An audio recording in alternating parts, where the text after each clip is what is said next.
ese pilar tan fundamental que manejamos en la universidad, no solamente quedarnos con el conocimiento, sino compartirlo y aplicarlo en el bien, pues en búsqueda de mejorar las condiciones de la comunidad, en este caso de la misma comunidad universitaria, con un problema pues muy sentido que apareció precisamente o se exhausta, quizás ya venía, pero no le habían prestado la atención del caso, que es un problema de contaminación en el museo universitario. Ustedes saben que pues en la universidad nos enorgullecemos de tener uno de los museos con el mayor número de piezas en América Latina, pero está en alto riesgo de pérdidas importantes, pérdidas culturales, de patrimonio, debido a problemas que se han presentado asociados como esta contingencia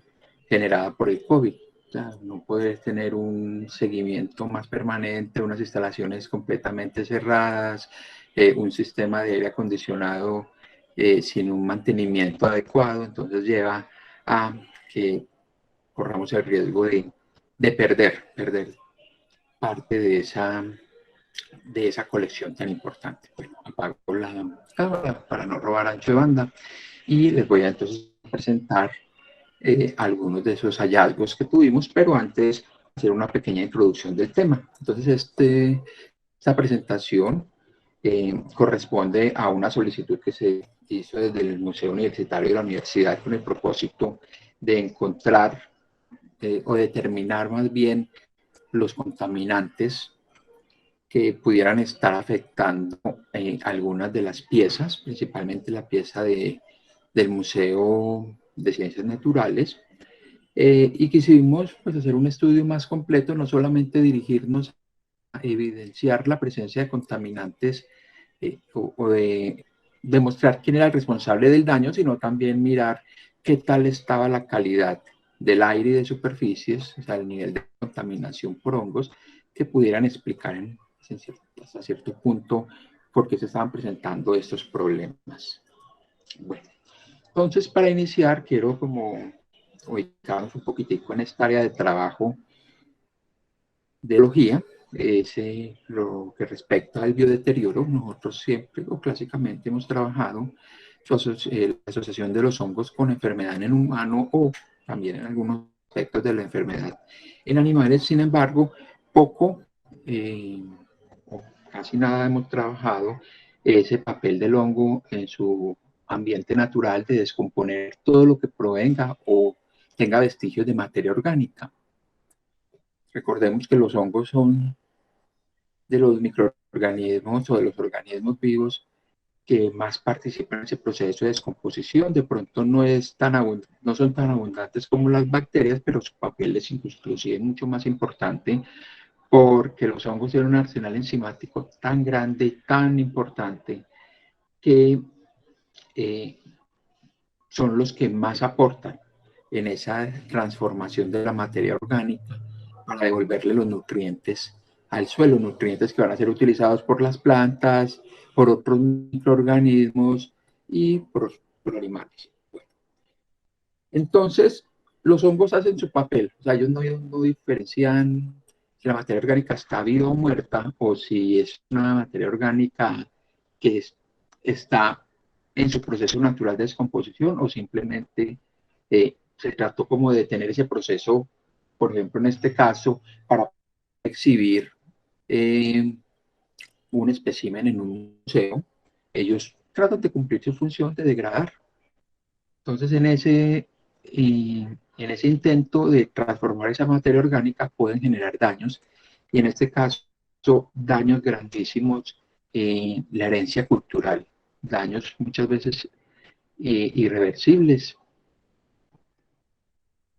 que, pues como lo dice la definición del biodeterioro, son daños que modifican las propiedades de los materiales, y esos son debidos a la actividad metabólica y el crecimiento de los organismos, a los cuales los vamos a denominar biodeteriógenos. Estos biodeteriógenos, pues aquí vamos a ver un listado de cuáles podrían ser, llevan a cabo ese daño por dos mecanismos. una agresión química, que es el que normalmente realizan los hongos, liberación de enzimas y productos metabólicos que generan daños o cambios en esas propiedades de los materiales, y también una agresión mecánica, que es más la que ejercen, por ejemplo, los roedores y los insectos, ruñendo o comiéndose el papel o un material determinado. Esto va a llevar, sin duda, a pérdidas culturales enormes. Una obra de arte, inclusive de miles de años, como pinturas rupestres, una vez se han dañado por el efecto del biodeterioro. No hay forma de devolverles pues su estado original. De pronto podemos hacer una copia, podemos eh, hacer algo buscando corregir el daño, pero no deja de ser transformar ese original en una copia. Bueno, también lleva pérdidas económicas, pues las pérdidas económicas de una obra de arte quizás, o un libro, o una fotografía, que quizás tenga un valor grande, pero también en ese biodeterioro se va a ver involucrado todo el daño que pueden causar los microorganismos sobre materia orgánica, materia prima o productos ya manufacturados.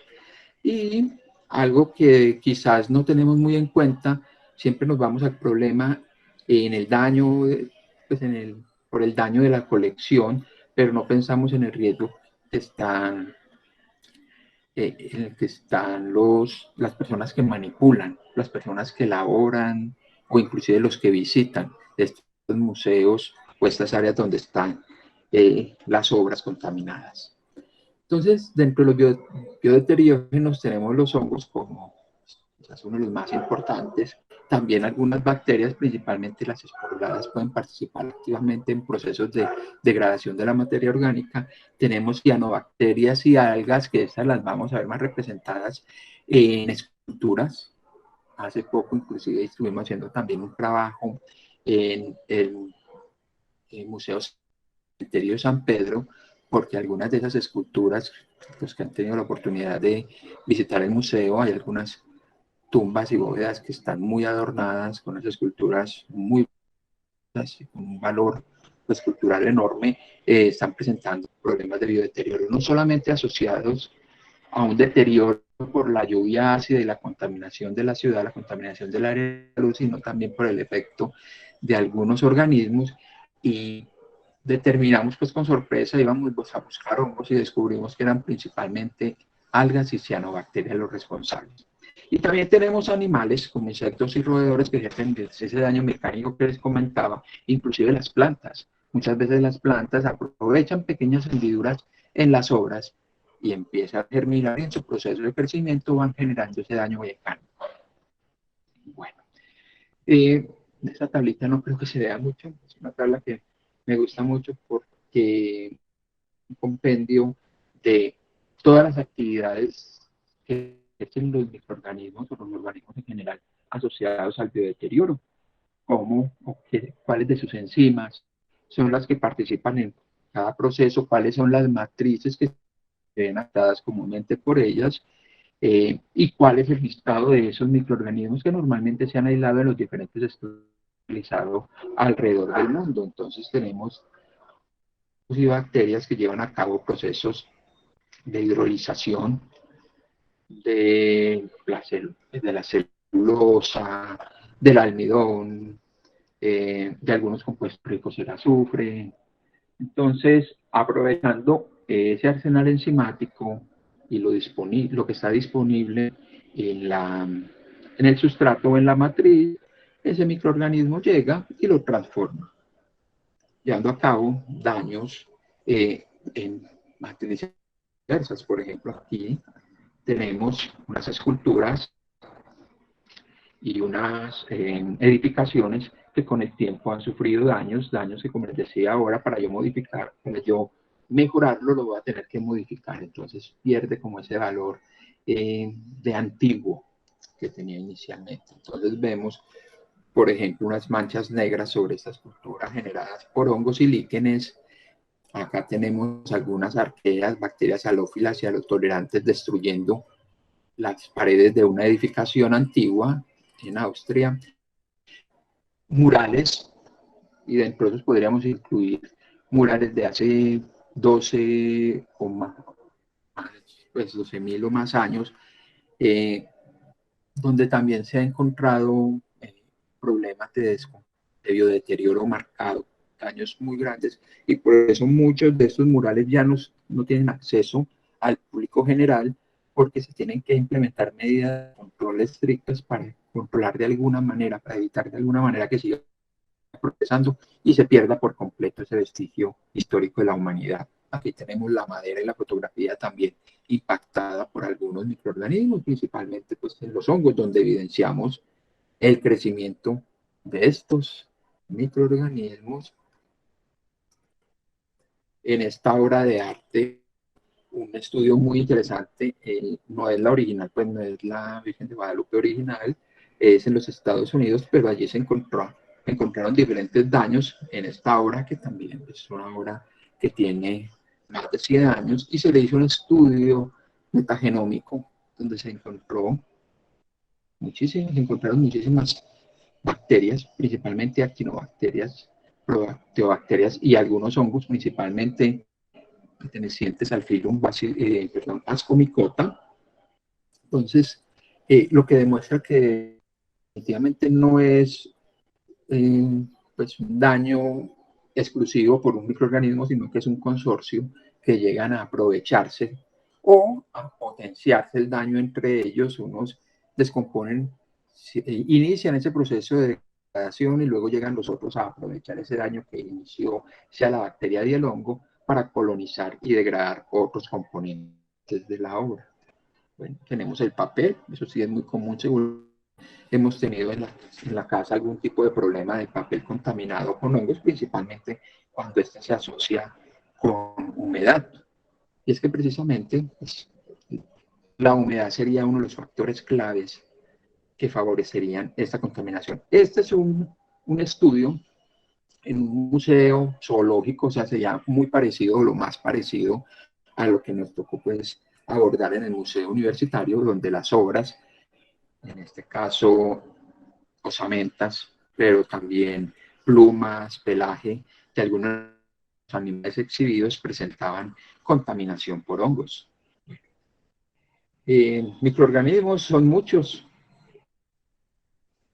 Sin embargo, aquí es importante aclarar que muchos de estos microorganismos que nosotros recuperamos no son como tal los responsables del daño, sino que están aprovechando ese daño previo que ejerció un microorganismo muy adaptado con el potencial de generar daños en una superficie que piensa uno que no tiene mucho que aportarle.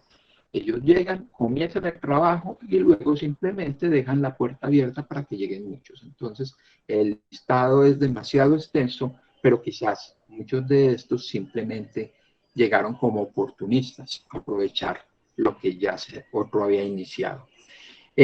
Normalmente, pues uno de los daños más grandes, o por lo menos lo que más temen en los museos, es el daño en las obras de arte, en las pinturas, donde normalmente el microorganismo llega asociado a un problema de humedad del ambiente, coloniza, inicia su crecimiento principalmente en la zona engomada de la obra, o sea, la zona más superficial, pero en la parte trasera de la obra. Muchas veces no inician al frente, sino en la parte de atrás donde está como la zona engomada, susceptible al ataque del microorganismo.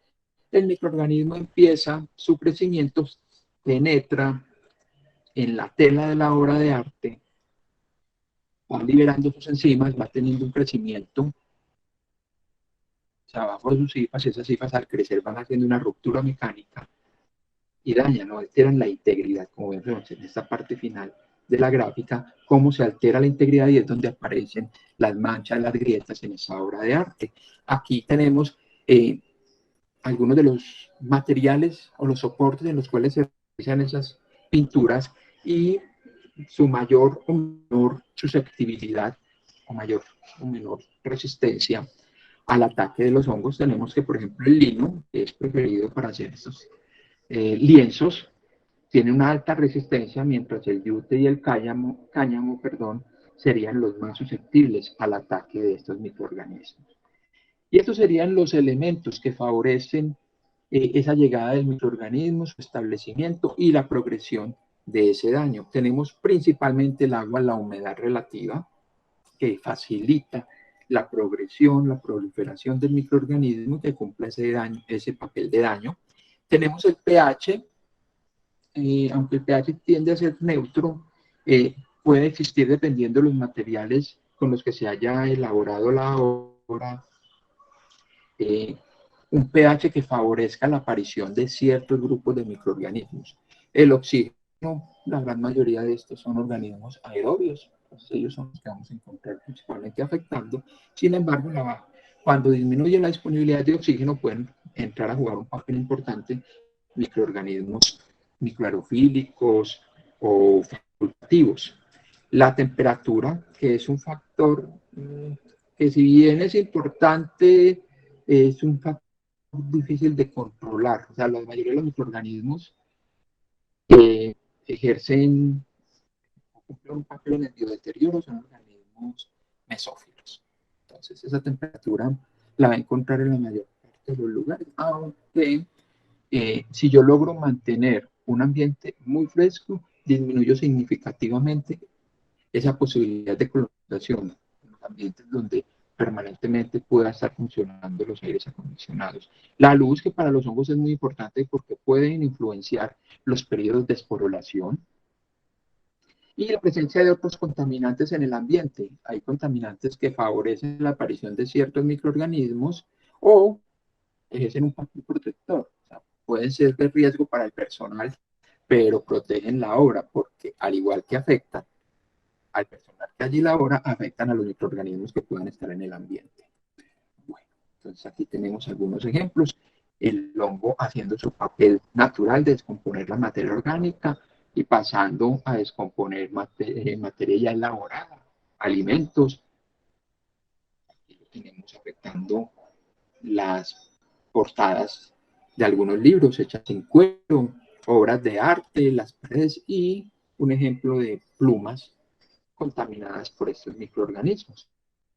Entonces, ante la solicitud del museo, estaban presentando algunos especímenes, inclusive algunas obras, aunque nosotros no, desgraciadamente no pudimos trabajar sobre las pinturas afectadas.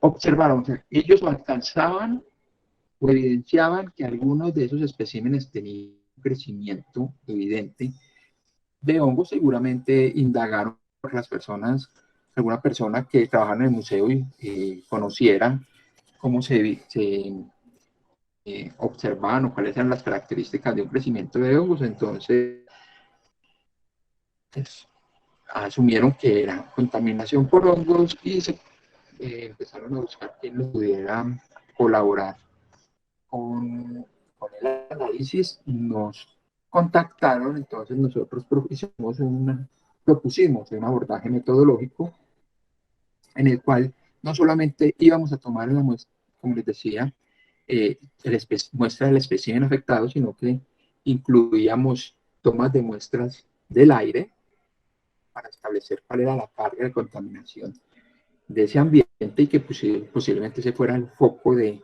contaminación de las obras. La toma de muestras de superficie, también importante porque muchos organismos utilizan el aire como lugar de paso.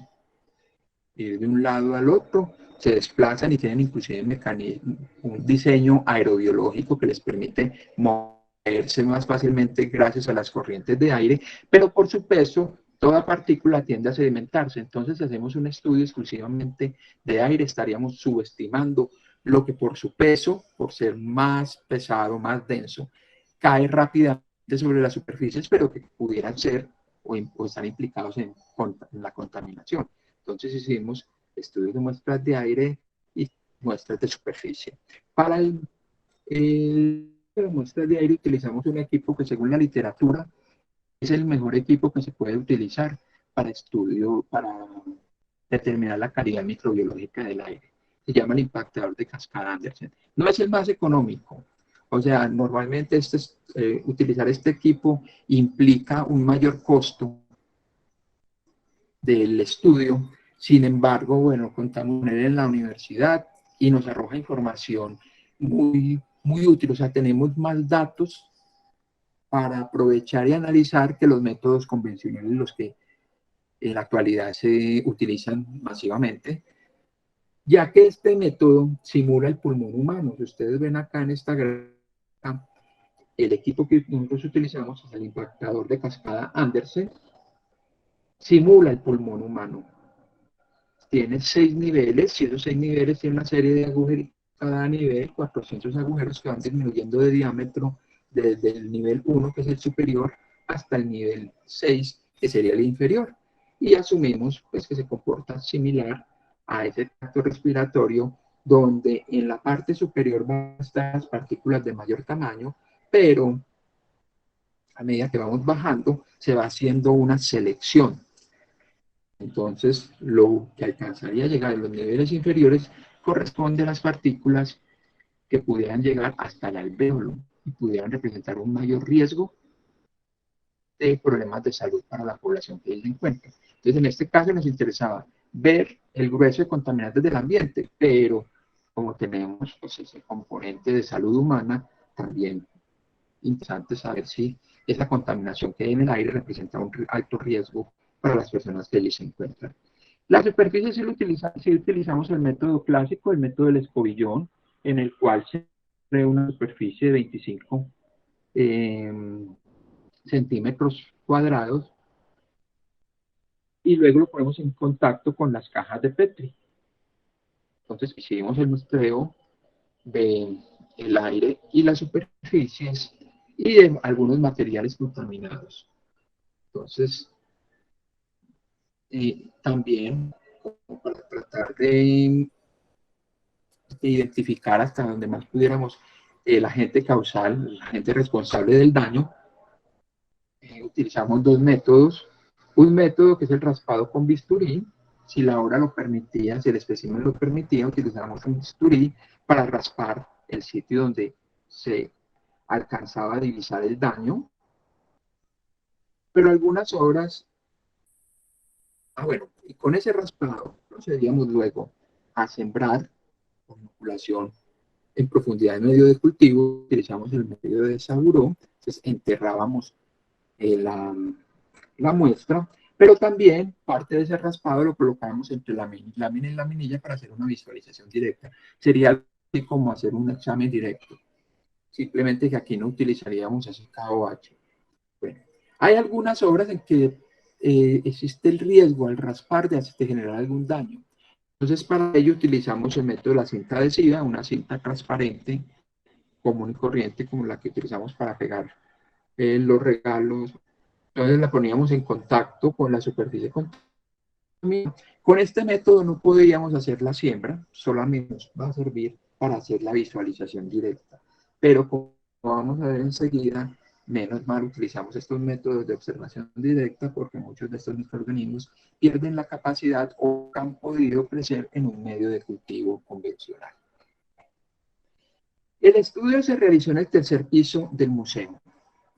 Inicialmente habíamos pensado en hacer un estudio completo de toda la zona que presentaba problemas, sin embargo, por cuestión de tiempo y también de recursos, se nos hacía demasiado complejo. Entonces lo restringimos a la sala de reserva de colección de ciencias naturales, es decir, donde se prepara el material para luego distribuir la sala y donde se habían percatado de ese daño que estaban presentando los especímenes, y otro en el sitio de exposición en la sala.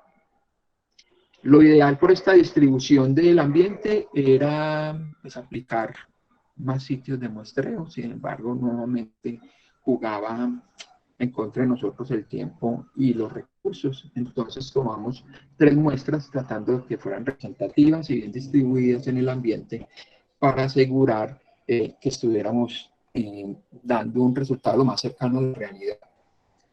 A la par de esas muestras de aire, tomamos muestras de superficie, aunque esas muestras de superficie solamente las hicimos en el área de reserva de ciencias naturales, en los sitios aledaños al lugar donde se hizo la toma de muestras de aire. Bueno, en total, de superficie, perdón, de especímenes contaminados, eh, tomamos 62 muestras. Y en algunos especímenes había evidencia de crecimiento, por decir algo, si era un ave. Lo encontramos en las plumas, en el pico, en las patas o en el soporte. Los colocan normalmente es un tronco, entonces es material celulósico, donde pues, existe un alto riesgo de contaminación. En algunos casos en el ojo, esa prótesis que les colocan para darle una apariencia de animal vivo. En algunos fue la caja donde se almacenaban, por ejemplo, algunos insectos o pájaros. Esas cajas se veían contaminadas y podía, por extensión, pasar a contaminar el, el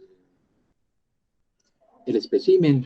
Tuvimos también la oportunidad de trabajar con un jaguar que utilizan o que es itinerante, lo mueven, lo prestan.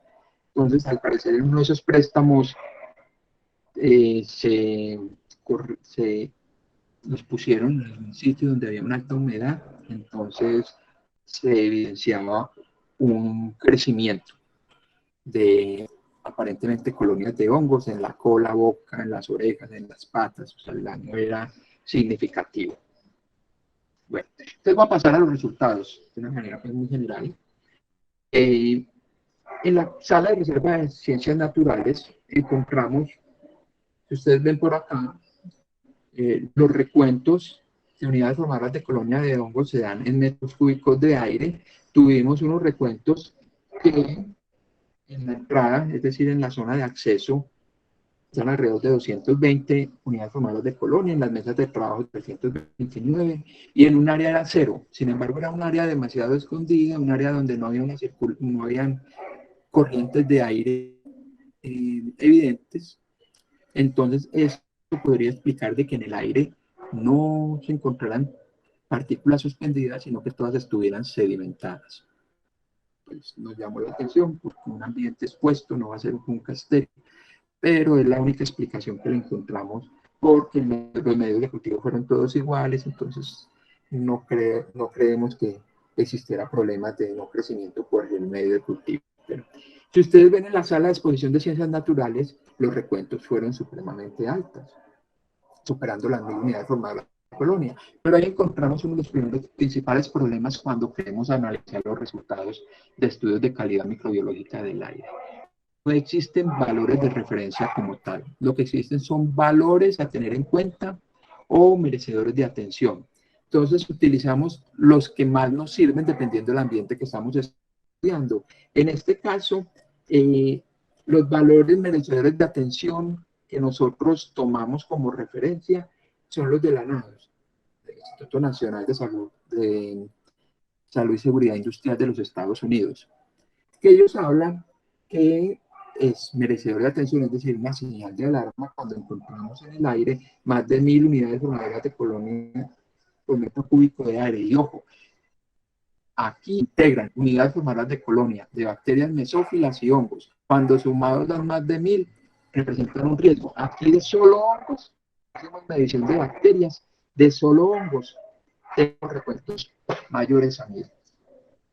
Entonces, esto es una señal que nos dice, ojo, ojo, el ambiente, de pronto en el sitio donde están trabajando con la sala de reserva, el ambiente es muy controlado, no hay tanto problema en el ambiente.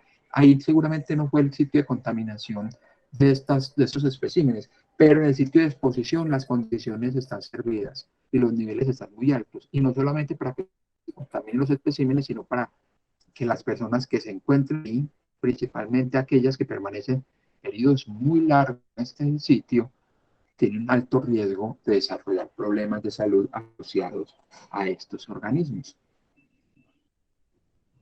Con respecto a las superficies, no tenemos valores de referencia ni valores merecedores de atención. Estos los únicos que existen son para ambientes de producción farmacéutica, de alimentos y ambientes hospitalarios, entonces no nos serviría muchísimo para comparar estos hallazgos. Sin embargo, encontramos que en algunos sitios había una contaminación muy alta y lo que les mencionaba ahorita, en ese sitio donde nos había dado recuentos, ausencia de hongos en el aire, encontrábamos altos recuentos de hongos en la superficie. Entonces esto nos apoya, pues, apoyaba esa idea que decía que definitivamente la carencia de corrientes de aire facilitaba que lo que había o estaba circulando se sedimentara rápidamente.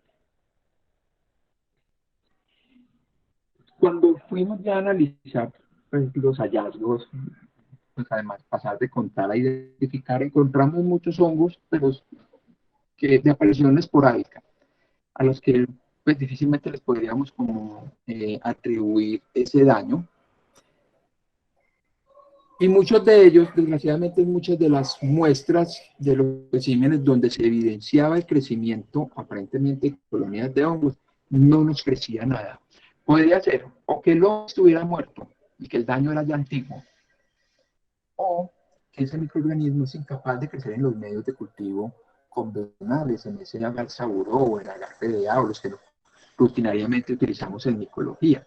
Entonces, si solamente hubiésemos utilizado el método basado en cultivo, que es el recomendado para hacer este tipo de análisis, nos hubiésemos quedado sin ninguna info, pues. No hubiésemos obtenido ninguna información de quién era el causante del problema. Mientras que en ese método directo sí logramos encontrar el predominio de un hongo, un aspergillus. Aspergillus recientemente nos están dando en la cabeza porque los métodos clásicos que utilizamos para su identificación, que son los métodos macro y micromorfológicos, ya no se aceptan para hablar de especies, pero sí nos atrevemos a acercarnos un poquitico por sus similitudes con secciones dentro del género Aspergillus o a qué especie se parece. Además, pues, haciendo revisión bibliográfica, encontramos que este Aspergillus, que se nos pareció mucho a lo que encontramos en al microscopio, eh, era muy frecuentemente asociado a daño en museos, en bibliotecas, un Aspergillus denominado Aspergillus halófilos. Entonces asumimos por esa morfología que es compatible con ese agente y fue el que más encontramos. También encontramos en algunos solamente la evidencia de hifas, pero sin ninguna estructura de reproducción que nos permitiera identificarlo. Observen nuevamente ese Aspergillus halófilos prácticamente se repitió. Nosotros hace 2 años habíamos hecho un estudio en la biblioteca de la universidad y también encontramos este Aspergillus, un Aspergillus compatible con Aspergillus halófilos sobre los libros que presentaban daño. Entonces eso también nos reforzaba que definitivamente es un hongo que está en el ambiente universitario y como hay especímenes o material que se comparten de un sitio a otro, la biblioteca al museo o viceversa, puede darse una contaminación cruzada. También encontramos, en este caso en el jaguar, la presencia de otros Aspergillus. Un Aspergillus que desgraciadamente tampoco nos creció en el medio de cultivo, pero por la morfología directa, de la observación directa, era compatible con un Aspergillus glaucus o un Aspergillus terreus. Definitivamente necesitamos que nos creciera para haber corroborado cuál de ellos era. Este es el Aspergillus halophilicus, que los presento. Típico Aspergillus, pero de cabezuela pequeña, que tiene una característica muy particular, y es que crece idealmente en ambientes secos. O sea, no es como la mayoría de los hongos que les gusta una humedad relativa superior al 70%. Este puede crecer en humedades relativas mucho más bajas, e inclusive prefiere humedades relativas más bajas y ambientes ricos en sales. Entonces, quizás utilizando un medio de cultivo con esas características podríamos recuperar este agente, porque por lo que observamos al microscopio parecía viable. O sea, parecía que el microorganismo no estuviera muerto, no eran cadáveres lo que estábamos observando, pero no crecía en el medio de cultivo. Entonces este es un hongo xerófilo con alta tolerancia al estrés hídrico, que les mencionaba, un ambiente seco. Recupera frecuentemente sobre alimentos secos, granos secos, pero también se ha encontrado en asociación con otros hongos y los ácaros del polvo. Entonces, seguramente si hacemos un estudio metagenómico del polvo sedimentado sobre una superficie, vamos a encontrar este hongo, aunque no nos crezca. Y bueno, y presenta estos micronichos muy particulares, museos, bibliotecas o archivos. Ha sido muy documentado y buscamos artículos, en los artículos constantemente en esos estudios que realizan, principalmente estudios o con medios especiales o estudios moleculares, evidencian la presencia de este hongo en ese ambiente. Entonces, frente a estos resultados, pues definitivamente había que generar una señal de alarma donde eh, prácticamente se vería el museo obligado a implementar unas medidas de choque para tratar de disminuir rápidamente niveles de contaminantes, no solamente por las obras, sino también por el personal. Ya vimos esos niveles de hongos en el aire. Entonces, se sugirió la aplicación de productos químicos con actividad microbicida que pudieran ser dispersados en el aire. Existen pues, muy pocas empresas apenas están generando la necesidad en el medio. Entonces, hay muy pocas empresas que ofrezcan este tipo de servicios en el cual se utilice un producto químico que elimine o disminuya al máximo la concentración de organismos viables en el ambiente, eso sí, con productos que no generaran daño para el ambiente ni para la salud de las personas.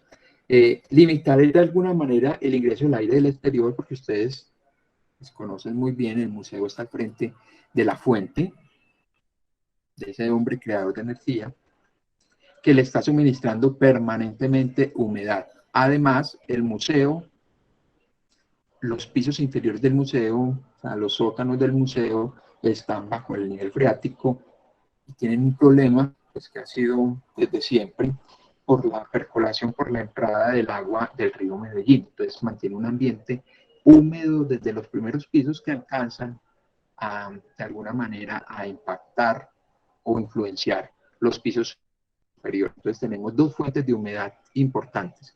Además, en estas salas, por ejemplo, en la sala donde vimos estos altos niveles, ellos permanecen con las ventanitas abiertas. Entonces hay un ingreso permanente de esa humedad. Y ellos dicen que no pueden cerrarla, pues no sé la razón, pero que tienen que permanecer abiertas. Hay que buscar algún mecanismo para o limitar el ingreso de material particulado desde el exterior donde puedan llegar los hongos, o dejarlas abiertas, pero emplear equipos que de alguna manera controlen los niveles de humedad relativa. En este caso serán los intensificadores, sin embargo, eso implica gastos económicos grandes porque el área es muy extensa. Habría que utilizarse varios equipos de estos. Con respecto a las superficies, hacer una limpieza, y eso no solamente aplica para el museo, sino para cualquiera de las casas de nosotros, una limpieza continua, si no se puede diariamente, por semana, con un trapo húmedo, pero ojo, un trapo húmedo, pero hay que eliminar posteriormente esa humedad que quede acumulada sobre la superficie, porque si no estaríamos suministrando a los microorganismos que estén allí ese factor importante para su desarrollo. Entonces, limpiamos con un trapo húmedo y luego con un trapo seco. Bueno, y para los especímenes, procurar su almacenamiento y exposición en ambientes con bajos niveles de humedad. Y para los que ya tengan afectación, implementar algún método de decontaminación. Puede ser, por ejemplo, radiaciones con luz ultravioleta, que serían las que generan menor daño, porque algunos productos químicos, algunos desinfectantes aplicados directamente sobre el espécimen puede generar decoloración o daño de la estructura. Entonces nosotros propusimos, pues también por la evidencia en otros sitios, hace ya por ahí unos 11, 12 años hicimos un estudio en la sala Botero del Museo de Antioquia, porque tenían precisamente varias obras del maestro Botero contaminadas por hongos. Eh, entonces se sugirió y al parecer acataron pues, la sugerencia de construir una especie de cámara donde se colocaron lámparas de luz ultravioleta y se exponían las obras afectadas a esa luz. Y pues no nos volvieron a llamar, no sabemos si fue porque no se logró corregir el problema y no creyeron en nosotros o que definitivamente ya el problema se eliminó y funciona el método de esterilización. Entonces propusimos propusimos esto de la construcción de esa cámara de luz ultravioleta para la exposición o buscarse en el mercado algún producto químico que pudiera emplearse. Bueno, eso es lo que quería contarles. No sé si tienen alguna inquietud, alguna pregunta. Álvaro, Sí, Juan. Muchísimas gracias, Álvaro. Yo tengo como una pregunta. ¿El hecho de que la biblioteca está rodeada por la piscina de agua no influencia también en aumentar esa humedad interna? Claro, ellos supuestamente, bueno, supuestamente no, lograron disminuir significativamente la humedad relativa que se manejaba en la sala, en la biblioteca, clausurando todas las entradas, pues todas las ventanas. O sea, ya ninguna ventana se abre, solamente la portería. Si ustedes ven, hay que entrar y cerrar inmediatamente la puerta, precisamente para evitar que esa humedad que se está generando ingrese. La universidad es patrimonio arquitectónico, no se puede modificar, no se puede eliminar. Las fuentes no se puede dejar secas. Entonces, la única forma sería llevar la biblioteca para otro sitio. Pero la universidad no hay para dónde. Entonces implementaron eso, cerrar todas las ventanas, clausurarlas y efectivamente disminuye. Pero dependiendo de la época del año se observa que alcanza a entrar humedad. Por ejemplo, en épocas de lluvia se disparan los niveles de humedad relativa. Además, para los que conocen la biblioteca, saben que hay sótano y esos sótanos siguen con el problema de estar por debajo del nivel freático del río y alcanzarle a entrar mucha de la humedad. Hay trampas que supuestamente limitan, y eso fue hace unos 15 años que se implementaron, que se hicieron alrededor de los bloques de ciudad como unos fosos, y ahí se hicieron unas trampas que atrapan la humedad, sin embargo, limitan hasta cierto punto. Es agua que alcanza a percolarse, pero no lo hace un 100%. Entonces sigue existiendo la humedad. En ese caso, y creo que en la biblioteca ya consiguieron varios deshumidificadores, es como la única herramienta en la que se puede echar mano, disminuir por otros métodos esa humedad que alcanza a ingresar.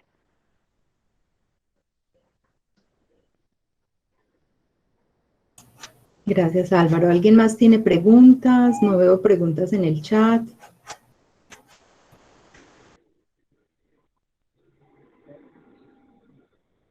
Sí, Tania, dale.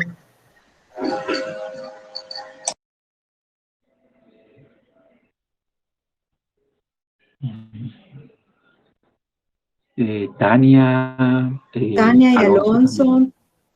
Sí. Beatriz, pueda. Parece que Tania está perdida, Sí. no sé dónde está, que levantó la mano y no habla. Dale, Alonso. Tania ¿Qué puso una productos se pregunta pueden ahí. aplicar para prevenir esas pinturas en nuestra casa? El problema es que muchos de los productos generan daño directo sobre la obra de arte. Es muy, muy difícil. Podrían ser periodos de exposición a la luz solar, pero periodos cortos porque también tenemos el problema de que la luz solar decolora. Es una es una pintura, pues también puede sufrir daño. Sería el menos traumático, el menos dañino para la obra de arte, porque si utilizamos, por ejemplo, un hipoclorito diluido, puede servir muy diluido, aplicarlo primero, siempre se recomienda en un borde de la obra, a ver si no se genera un daño importante, y luego aplicarlo a la zona afectada. Pero definitivamente es una buena aireación y al máximo disminuir la probabilidad de acumulación de humedad. Ese sería como un método preventivo, evitar que pues, aparezca la contaminación en la casa. Y correctivo, sí, exposición a periodos cortos de luz solar o un desinfectante, pero diluido y muy diluido, pero previamente comprobar de que no va a ejercer un daño, no va a causar un daño sobre esta obra de arte, o sobre la pintura, o sobre lo que veamos que esté contaminado en la casa. Sí, Alonso. Alonso, dale. Listo, gracias Álvaro, estuvo muy interesante la charla. No, con gusto. Pues yo de hongos desconozco mucho, pero yo considero, no sé si esto se consideraría, si el museo se consideraría un edificio enfermo. Y en ese sentido, no sé si los edificios enfermos, y utilizando pues un término que vaya como acorde con eso, se podría curar completamente o siempre vamos a tener el problema latente de que va a estar ahí pendiente esta contaminación y casi que va a ser imposible de erradicarla. Esa es como la pregunta que yo tengo, como la inquietud. No sé si me puedes aclarar eso o qué. Claro, el edificio enfermo, desgraciadamente, esa connotación de ser enfermo está dado es por la población humana que habite allí y como el cumplimiento de unas condiciones o unos cuestionarios que nos dicen hasta cuándo pues, estas personas, o hasta qué punto estas personas están teniendo problemas de salud relacionados con la estadía en el edificio. Entonces, un edificio enfermo se considera cuando más del 20% de las personas que trabajan o viven allí presentan sintomatología que desaparece una vez abandonan el edificio.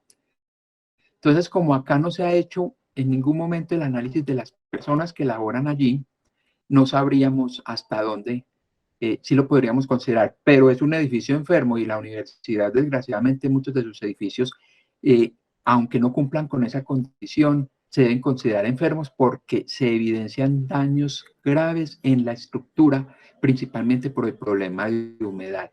Nosotros visitamos los sótanos y ahí en el sótano pues, se evidenciaban las paredes como el agua la humedad que estaba llegando se levantaba desde el suelo, estaban afectando y ahí son sitios donde trabaja gente y además se almacena mucho material. Entonces, es evidente que existe un problema y un problema grave. Habría como que entrar ya a preocuparnos también por la salud de las personas para decir definitivamente no solamente hay evidencia de daño estructural, sino que está afectando a la población y ahí sí denominarlo, pues cumplir con ese requisito para llamarlo un edificio enfermo.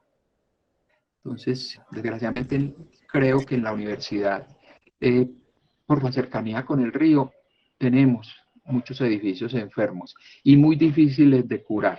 O sea, necesitarían un cambio en la estructura, pues, cambio en la estructura, no, la generación o la creación de unos fosos más profundos con un bloqueo de la humedad, pero eso implicaría llegar hasta muchos metros de profundidad para asegurar que el agua que es detenida por los muros que se crearon o que se construyeron hace 15 años no esté llegando a planos más profundos y lleguen. Entonces lo veo muy difícil.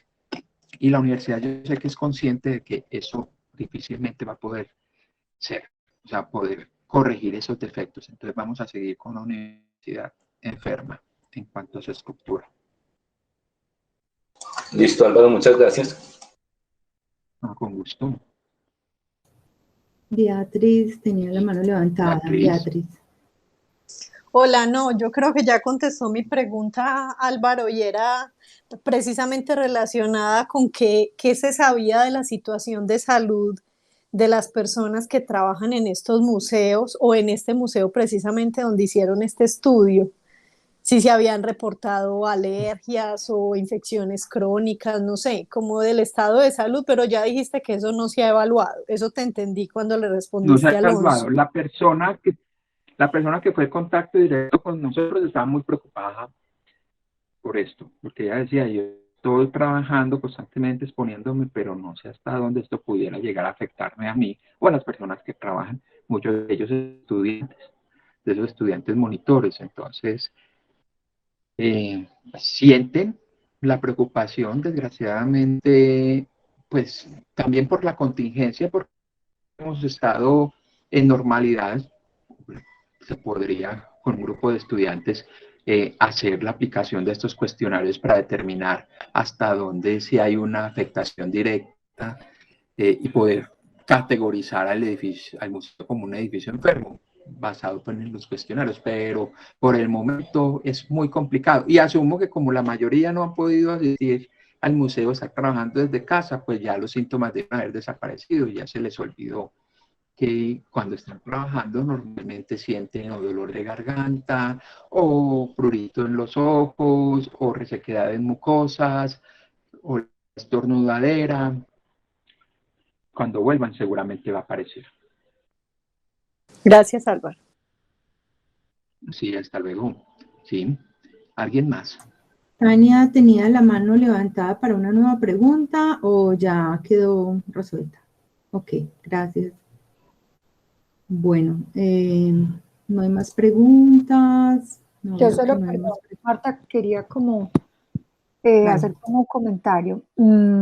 Primero, pues agradecerle a Álvaro y a todo el grupo porque realmente el museo ha estado en una situación crítica desde hace mucho, mucho tiempo. Esto pues obviamente ellos han tocado muchas puertas, se han hecho intentos de hacer cosas. El abordaje que habían hecho antes obviamente no había sido por un experto en aerobiología como es Álvaro. Entonces el estudio que habían hecho realmente distaba mucho de lo que se pudo hacer con Álvaro esta vez. Ustedes pueden ver pues como realmente es algo muy bien estructurado desde todo el conocimiento que tiene Álvaro. Nosotros pues fue como su equipo de trabajo, él fue quien comandó todo esto, pero creo que fue muy como angustiante sentir que en la universidad, que sabemos que esto no es un problema nuevo, pero que se va decantando, ¿cierto? Se va decantando porque ustedes saben que el daño por los hongos, si bien hay unos procesos que son agudos, otros son más al mediano y largo plazo, entonces ya hay procesos que están llegando a puntos de no retorno, ¿cierto? Como decía Álvaro, digamos, en las horas de arte. Entonces hay, por ejemplo, la forma como está ya diseñado el aire acondicionado, el hecho de que, por ejemplo, no funcione siempre adecuadamente, que solo esté en algunos sitios y no en todo el museo, eso también influye mucho. Entonces hay como causas de raíz y de fondo, que ya eso es una decisión más desde la universidad, pues obviamente y de las directivas, pero por lo menos que haya el apoyo desde, si hay personas expertas y grupos que pueden hacer esto, pues que haya como ese apoyo, que fue realmente lo que sentimos, y Álvaro y Diana y todos los que estuvimos ahí podrán complementarme, que no encontraban como eco, ¿no es cierto? Y hubo muchas dificultades, incluso desde el punto administrativo, pues, entonces estuvimos reunidos con la jefe de gestión ambiental, con un montón de personas que no encontraban como, por lo menos, quien los escuchara y pudieran como ser dolientes de ese problema que para ellos es tan complejo. Entonces, bueno, por lo menos hay un diagnóstico. Y solo con este diagnóstico, que además, como dijo Álvaro, que solo pudimos hacerlo de forma puntual, ellos logran como dimensionar realmente la importancia de esto. Incluso ya nos reunimos, se hizo la socialización con ellos, eh, esperemos a ver, ¿no es cierto?, que hayan implementado pues como las recomendaciones y quedamos de volver a hacer como una nueva evaluación para ver cuál fue la efectividad de las medidas que tomaron pues en lo que, como en la presencia pues de la contaminación que tenían o que tienen. No sé, Álvaro o Diana, si quieran, pero muchas gracias de verdad. Complementar algo. No, simplemente, pues, como dice Pilar, este estudio, bueno, ellos tocaron muchas puertas, bueno, lograron llegar a nosotros porque desgraciadamente tenemos como la cultura aquí en Colombia, pues, se han hecho algunos trabajos en ambientes relacionados, pues, principalmente trabajos de estudiantes de pregrado y con un alcance muy limitado, utilizando metodologías que quizás no son las más adecuadas y que subestiman por completo el verdadero nivel de contaminación de un ambiente. Sirven para dar como un vistazo muy, muy somero, pero dejan vacíos grandes. Entonces, bueno, tuvimos la fortuna, ellos tuvieron menos mal lograron a nosotros y nosotros la oportunidad de ofrecerles el servicio, pero definitivamente si no se implementan esas medidas correctivas, luego verificamos que en verdad esas medidas correctivas funcionaron, pues el estudio se queda en nada. O sea, no puede simplemente con un muestreo decir, pues, pues, o tomar ya o asegurar que, como sabemos que nos está afectando y sabemos que hay unos productos que pueden servir, ya con eso se salvó la situación. No, tenemos que evaluar posteriormente hasta dónde sí funcionó. Sabemos que los microorganismos están constantemente expuestos a muchos productos químicos y van ganando resistencia a ellos. Entonces, de pronto, pues esperemos que no, muchos de estos que encontramos en este ambiente ya son tolerantes a estos químicos que se utilizan tan comúnmente o masivamente y ya inclusive en muchas casas. Entonces siempre estos estudios deben de una segunda fase en la cual se evidencie que los mecanismos de control que se implementaron hayan funcionado. Ahí vi una mano levantada. Bueno, Piedad. Existen estudios del comportamiento del COVID frente a se me perdió. ¿Dónde está?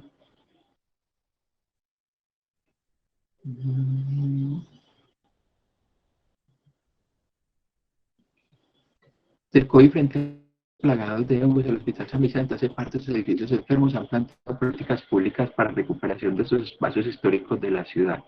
Pues la verdad no conozco estudios, lo que sí sé es que el COVID predispone a sufrir complicaciones muy severas por estos hongos que se encuentran en el ambiente, principalmente por aspergilos, pero quizás con muchos hifomicetos, pues muchos hongos, muchos de los que se encuentran en el ambiente, más en un sitio tan viejo. Nosotros hicimos un estudio hace 20 y tantos años en el San Vicente y encontramos pues niveles de contaminación supremamente grandes, y más que el San Vicente, al ser un edificio tan viejo, constantemente está en procesos de renovación, de construcción. Entonces esto genera gran cantidad de contaminación por material particulado que exacerba la contaminación por hongos. Entonces seguramente los pacientes con estas enfermedades ya, como el COVID, están en un alto riesgo de desarrollar infecciones secundarias por estos hongos. Entonces, definitivamente, pues no existen los estudios, pero por la evidencia que hemos tenido del problema ya de aspergillos en pacientes con COVID, seguramente se presenta.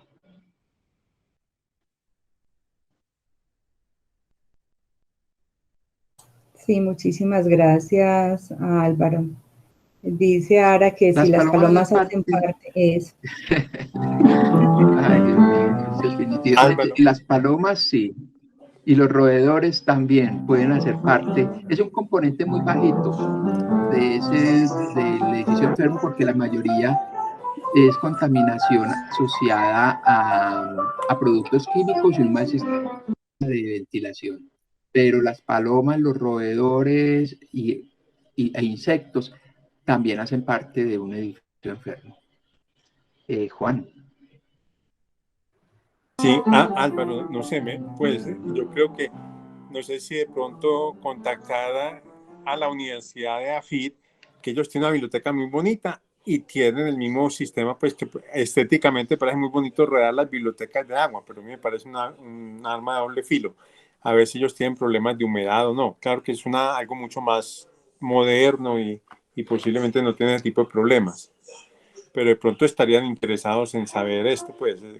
Esta es, como riesgo. Es muy interesante como generar también la inquietud de, se supone, pues, según las normas en Europa, pues, se manejan para los ambientes de afluencia de público, se debe hacer un control periódico de los niveles de contaminantes, incluyendo contaminantes químicos, material particulado y contaminantes biológicos. Y se supone que, pues, no sé hasta dónde se cumpla ya, pero acá en Colombia no existe ningún tipo de protocolo que obligue o que por lo menos invite a las instituciones a estar vigilando como una medida preventiva, no solamente preventiva de eliminar o evitar contaminantes que pudieran dañar lo que guardan allí o lo que se almacena allí, sino a las personas que trabajen. Entonces sí, sería muy interesante. Yo creo que nos ha faltado un poquitico más de publicitar que hacemos ese tipo de cosas para poder, pues, que se vuelva algo masivo. Pues, y que se genere como la necesidad de que en todos los sitios se haga un control, pues más o menos para evitar los problemas, no que lleguen hasta estos niveles donde de pronto las pérdidas son incalculables. Araceli, que levantó la mano. Sí, Álvaro, es que ¿recuerdas cuando hicimos el trabajo en la Universidad Autónoma Latinoamericana, donde buscamos también Sí. No solamente hongos, sino bacterias? Entonces mirar esa sinergia que hay entre los hongos y las bacterias, y el temor que ellos tenían allá era más de que tenían todo el archivo almacenado en el sitio donde habitualmente enterraban a las religiosas, que eran de clausura. Ya cuando en ese edificio pues vivía o estaba conformado pues un convento, y cuando ya vendieron este espacio, sacaron los restos de todas las monjitas, pero el espacio aparentemente quedó contaminado. Entonces también fue una experiencia bonita haber ayudado y hacerle entender como a todo el personal administrativo que sí, que había que decontaminar el ambiente, pero que si lo hacían adecuadamente no iban a tener problemas de salud entre ellos. Sí, pero definitivamente cuando se hacen este tipo de estudios, usted recuerda, llega uno con los equipos, inmediatamente la gente se arrima a preguntar qué pasa y empiezan a contar experiencias y todos ya se sienten enfermos y todos ya le echan la culpa al ambiente de trabajo. Entonces hay que ser demasiado cautos de no generar terrorismo, pero definitivamente, pues todos esos edificios y más esos edificios tan viejos que no fueron diseñados para lo que se está utilizando en la actualidad, fueron utilizados como conventos, fueron utilizados como bodegas, pero nunca como sitios de archivo o donde van a permanecer por largos periodos de tiempo personas allí trabajando. Son seguramente sitios que van a tener o van a presentar problemas, pero si se llega de una vez como a generar ese terrorismo, pues seguramente toda la gente, pues en todas las empresas les va a dar miedo poder solicitar pues un estudio de tipo, aunque tengan el problema, por miedo como a esas repercusiones se puede tener un ambiente laboral inadecuado. Y todo lo que Pues, Álvaro, y todo lo que se desencadena de allí, todas las implicaciones legales que se pueden presentar, porque un trabajador puede decir: yo me gané esta enfermedad crónica por vivir en este ambiente contaminado. Entonces es muy importante tener mucho cuidado con el manejo de esta información. Sí, sí, correcto. Y es muy común. Muchas veces las personas tampoco, de pronto por falta de conocimiento, no le atribuyen a su sitio de trabajo algún problema que han presentado en el tiempo. Y estos estudios son los que quizás permiten que las personas empiecen a atar cabos y decir: ah, bueno, sí, es que puede ser, y cuando salgo a vacaciones me mejoro, pero vuelvo a trabajar y me vuelvo a enfermar. Entonces son personas que seguramente pueden tener una predisposición a desarrollar algunos problemas debidos a la estancia prolongada en esos sitios. Pues hay que cambiarlos de sitio de trabajo, no necesariamente despedirlos o pensionarlos, no, simplemente pasándolos a otro lugar de trabajo, seguramente van a haber mejorado su sintomatología, pues va a desaparecer. Pero es necesario, pues, primero establecer ese vínculo, establecer esa relación. Y esos estudios, eso es lo que permite, como poder ver cuál es ese link, ese vínculo que existe entre la contaminación de un ambiente y la presencia de problemas de salud del personal que allí labora.